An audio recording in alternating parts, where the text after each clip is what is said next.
Halo, selamat sore sahabat MKPA dimanapun berada.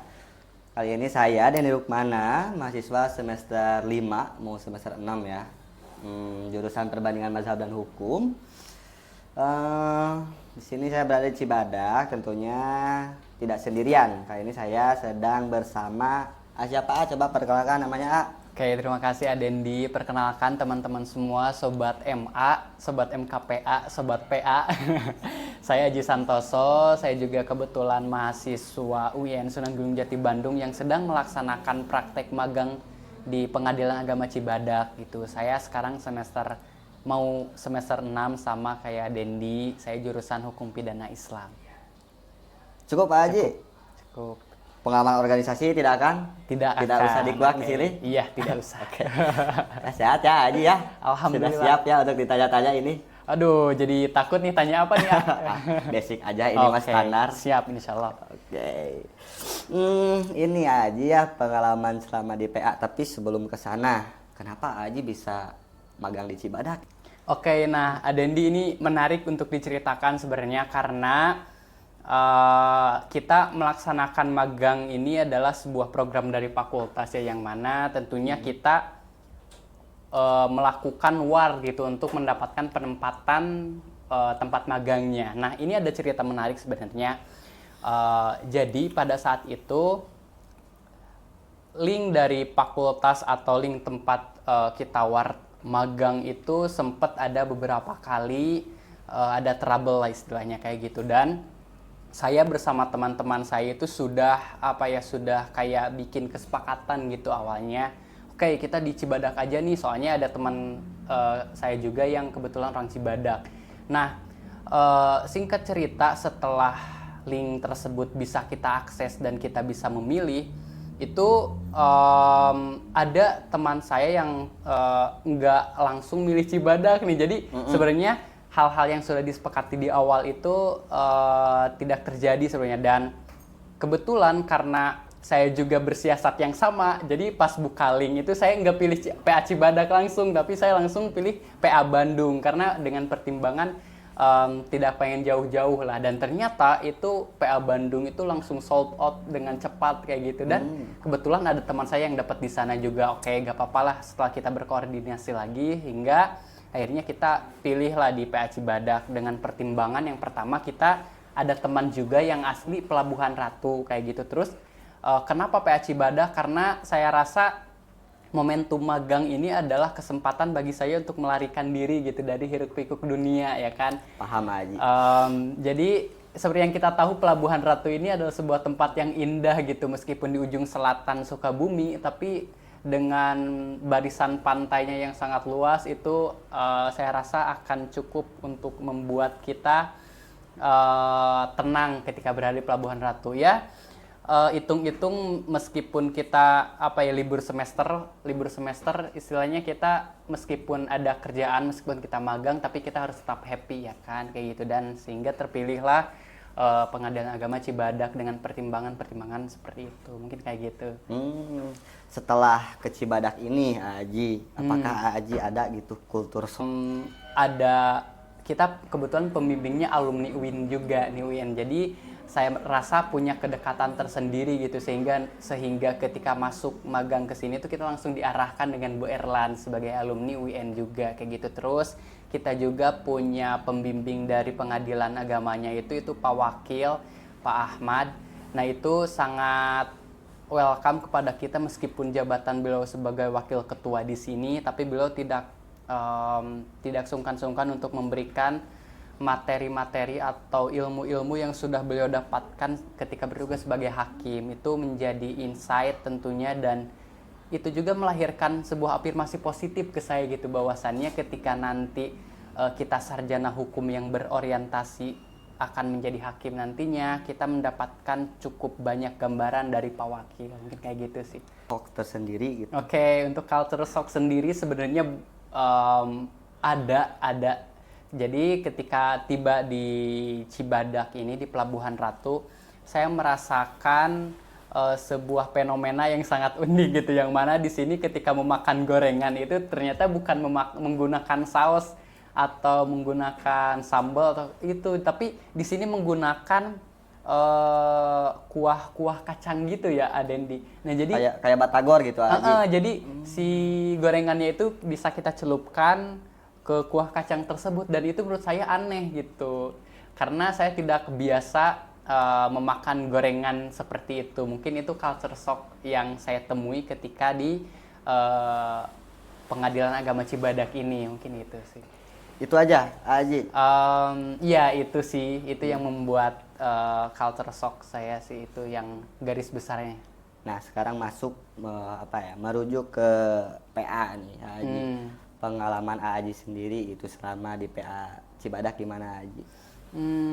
Terhitung sekarang kita sudah memasuki minggu ketiga ya magang di Pengadilan Agama Cibadak ini, dan tentunya untuk pengalaman yang saya dapatkan di sini sangat banyak sekali, karena ketika masuk di Pengadilan Agama Cibadak ini saya merasakan diterima sebagai keluarga gitu. Jadi pegawai-pegawai, staf-stafnya, hakim-hakimnya sangat welcome kepada kita untuk memberikan ilmu gitu. Jadi kita di sini itu berasa kayak mendapatkan insight baru yang tentunya tidak kita dapatkan di bangku perkuliahan kayak gitu.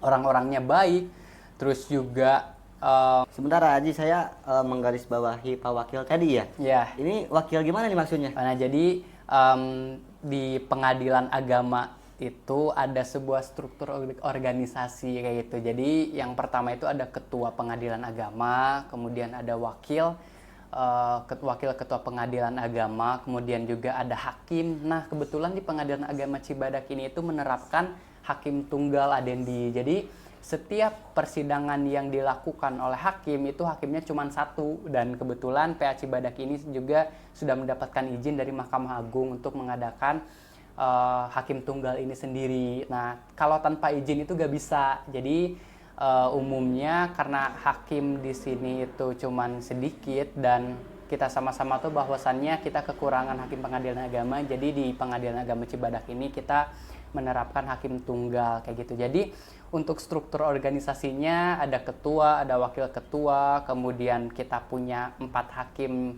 kemudian kalau tambah ketua dan wakil ketua itu jadi 6, kemudian ada sekretaris, panitra, dan kasubag-kasubag di bawahnya. Mungkin kayak gitu, Adendi. Oh, jadi Pak Wakilnya langsung yang turun langsung gitu? Iya, betul banget. Membersamai mahasiswa? Betul banget. Luar biasa memang ya. Setiap selesai sholat asar, biasanya kita bersama Pak Wakil itu mengadakan diskusi atau sekalian istilahnya evaluasi lah. Dan di sana kita tentunya mengevaluasi hasil kerja magang kita selama 1 hari, dan ditambah nantinya kita selalu mendapatkan insight yang positif dari Pak Wakil. Jadi saya merasa Pak Wakil seakan-akan tidak ada sekat antara mahasiswa dan dia gitu. Jadi saya sangat merasa diterima di Pengadilan Agama Cibadak ini. Nah, terkait tadi hakim tunggal itu kan memang diperbolehkan ya karena izin gitu. Tapi itu karena izin dari Mahkamah Agung ya. Jadi sahabat MKPA sekalian nggak usah bingung lagi, emang sah ya gitu ya, betul. Kayak hakim tunggal gitu, harusnya kan hakim majelis gitu. Nah gitu, tuh ya cukup menjawab lah. Nah selanjutnya ini Kang Haji, pembagian kelompok ya, karena saya juga magang di sini ya. Itu menurut Haji sendiri kondusif gak sih dengan hari ini ada anak SMK terus dari universitas lain gitu? Oke. Nah jadi perlu saya jelaskan terlebih dahulu bahwasannya di Pengadilan Agama Cibadak ini mahasiswa UN yang magang di sini itu berjumlah sekitar 27 orang ya kalau saya tidak salah. Jadi dari 27 orang itu kita dibagi menjadi 4 kelompok, Adendi, ya kan, bener kan? Betul. Nah jadi 4 kelompok ini kita dibagi tugas. Yang pertama mungkin di minggu pertama ada yang menonton persidangan, kemudian ada yang kemudian di PTSP, ada yang di kepanitraan, ada yang di kesekretariatan kayak gitu. Dan menariknya di Pengadilan Agama Cibadak ini bukan hanya kita nih yang magang, tapi ada juga adik-adik kita dari SMK. Nah, apakah kondusif? Menurut saya ya itu kondusif-kondusif saja, karena tupoksi dari tugas yang diberikannya juga berbeda kayak gitu. Kalau kita kan lebih kepada apa yang nantinya menjadi masa depan kita, atau istilahnya kita sesuai dengan jurusan kita sebagai hukum ya, di pengadilan agama kita banyak menghandlenya pekerjaan yang sesuai dengan kompetensi kita gitu. Jadi soal kondusivitas menurut saya kondusif, karena terkait tupoksinya itu dikembalikan lagi berdasarkan porsinya dan kapasitasnya. Jadi senang juga ketemu adik-adik SMK kayak gitu. Nah, untuk apa tadi, PTSP ya, Iya, Pak Haji? iya betul. PTSP itu seperti apa, Haji? Oke, nah jadi untuk masyarakat di sekitar Pengadilan Agama Cibadak ketika ingin berperkara atau ketika punya kepentingan di Pengadilan Agama Cibadak, yang pertama-tama harus didatengin gitu. Ketika masuk ke Pengadilan Agama itu nggak harus misalnya ke ruang sidang Adendi, tapi yang pertama kita harus ke PTSP dulu, atau pelayanan terpadu satu pintu. Nah, di sana itu kalau kita tidak memakai jasa pengacara, kita bisa langsung datang ke meja posbakum. Nah, posbakum ini secara sukarela akan membantu kita membuatkan gugatan kayak gitu. Nah, Gratis dan ya, ini, Haji ya?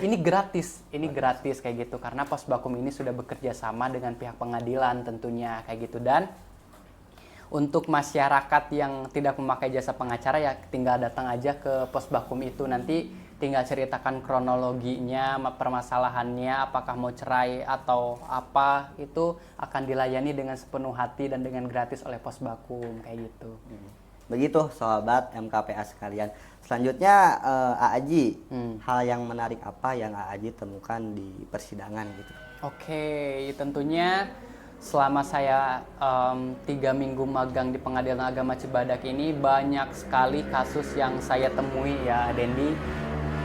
Banyak sekali kasus yang misalnya pada awalnya saya hanya menyaksikan di televisi aja nih, misalnya KDRT, atau mungkin ada si suaminya yang tidak menafkahi, ada yang selingkuh, pokoknya banyak banget kasus unik yang saya temui gitu.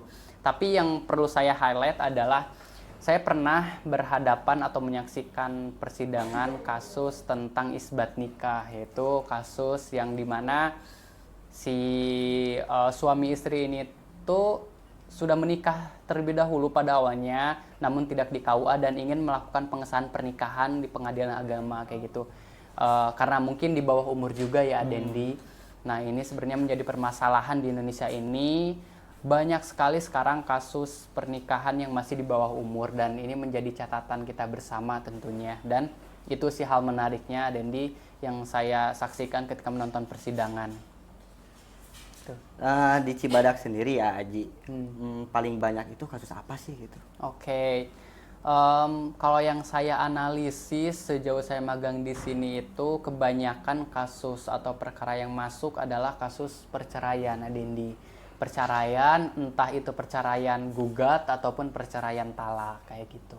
Nah, lanjut lagi nih, ada pertanyaan, apa gitu perbedaan antara cerai talak dan cerai gugat tadi gitu? Oke, nah jadi untuk perbedaan antara cerai talak dan cerai gugat sebenarnya sederhana. Jadi kalau cerai gugat itu ketika si istri yang mengajukan gugatannya gitu. Jadi ketika dalam sebuah rumah tangga si istri tersebut sudah ingin cerai, kemudian si istrinya datang ke Pengadilan Agama mengajukan cerai, nah itu namanya cerai gugat kayak gitu. Nah kemudian kalau cerai talak itu kebalikannya Adendi. Jadi ketika si suaminya tersebut menjatuhkan talak atau datang ke pengadilan ingin bercerai, nah itu masuknya ke cerai talak. Mungkin kayak gitu Adendi. Nah, begitu sahabat MKPA sekalian. Jadi kayaknya dicukupkan dulu ya. Selanjutnya dari Aaji ada sepatah dua patah kata gitu untuk menutup podcast hari ini. Oke, nah mungkin karena saya di sini sebagai seorang mahasiswa ya kan, yang tentunya kita magang di sini itu kita ingin mencari ilmu, dan juga nantinya mungkin kita yang berorientasi sama misalnya menjadi hakim, menjadi panitra atau menjadi mediator di sini. Tentunya saya ingin berpesan terus semangat gitu mengejar mimpinya. Terus juga saya selalu menerapkan visi dalam hidup saya, yang mana visi ini tuh diambil dari novelnya Pramudia Anantatur gitu. Saya kebetulan penggemar Pramudia Anantatur. Jadi dalam dialognya Nyai Ontosoroh dalam buku Bumi Manusia itu menyatakan bahwasannya hidup bisa memberi segala ketika kita mau mencari tahu dan pandai menerima kayak gitu. Jadi ketika kita magang di sini itu kita harus mau menerima apa ya, menerima ilmu misalnya. Terus ya kita harus banyak-banyak mencari tahu lah istilahnya, sehingga nantinya hidup akan memberikan segala kepada kita, segala yang kita mau. Istilahnya kita harus mau terus belajar, kita harus rendah diri, dan tentunya kita harus berani menerima kayak gitu. Mungkin Luar itu biasa. sih. Luar biasa, terima kasih Aji ya untuk waktunya. Dicukupkan, kita lanjut minggu depan. Dadah. Oke.